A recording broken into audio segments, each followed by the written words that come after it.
سڵاوت لێ بێ مامۆستا بەڕێز ئەحواڵ باشە؟ باشی. پرسیارەکەم زۆر سادەیە. ئەمەوێ بپرسم هۆکاری بەرزبوونەوەی ڕێژەی تەلاق لە کۆمەڵگەیە. جەنابەت بۆچی گەڕێنیتەوە؟ هۆکاری تەلاق پێشتر دەمانگۆست زێڕە. ئێستا ئەو نەفتە هۆکار لە بۆ تەلاقدانی. باشە بە چ پێوەرێکم؟ هۆکارەکەی ئێستا کە بە من ئەمە دەوانێت لەسەر سیستەمی ئەوروپی بژین. باشە؟ ئەمە ئەو شتانێکەوە لە سۆشیال میدیا بەلاو دەبتەوە ئەمە دەمانێت وەچیوان بکەین. باشە؟ ئەمە دەمانەوێت ژن بە هەموو ناوعاچی بێ خۆی زاڵکە. قەت ئەمە لەسەر ئەو بنەمایە نەبینە ڕێککەوتن هەبی لە بینە. باشە؟ هەر دەیانەوێ یعنی ئەمە لەسەر سیستەمی ئەوروپی و ئافرەت بەرامبەر پیاوی ڕادەوەستێ و چی دەقا و چی ناقا ئەو ئافرەتان دەیانەوێت ئەو حالە ئەو شتانە دووبارە بکەنەوە بەرامبەر. یعنی بەڕای جەنابەت یەکێک لە هۆکارەکان زاڵبوونی ئافرەتە بەسەر پیاوە؟ هەر ئەوەیە زیاتر. ئەی باشە ئێمە پیاومان هەیە زاڵە بەسەر ئافرەتا بەڵام هەر ئەوە خۆتزانانی تەلاقەکە ڕوویدا ڕاست دەکەی. ئەوش دەفتە لێک تێنەگەیشتن لەو حالەتەی. باشە؟ دەبینی ئەو ئافرەت و ئەو پیاوە لەسەر ئەو بنامایەی کەوە زەواجیان لەسەر کردیە لەو نمونە پێش وەختە هەرچی وعدە هەرچی بەڵێنە بە یەکتیکاندایە کەچی ئەو شتە بدیهات لە تااقەتی ویدا نەبووە و دەشی زان لە تااقەتی ویدا نیە کەچی هەر قسە کەش دەکە بەس فیسەبیلی بگاتە زەواجەکەی.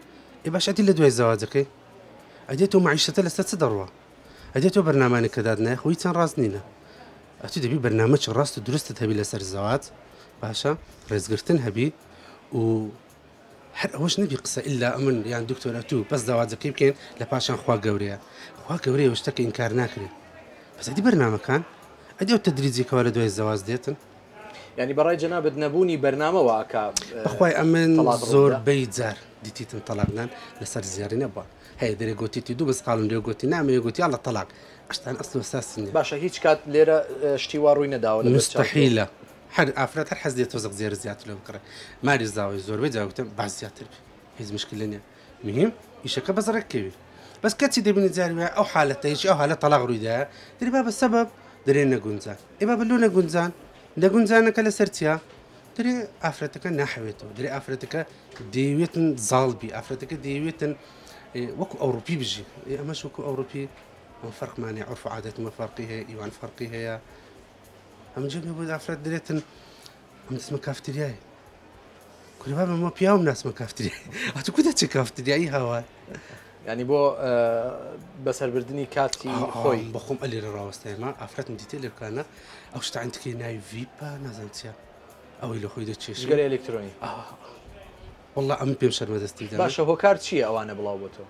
ئەو سوۆشیال میدیایە ئەو شتانێ ئەو تیکتۆک و ئینستاگرام و ئەو شتانێ ئەمە دەمانێت بەس فەقەت تەقلیدەکەی بکەینەوە.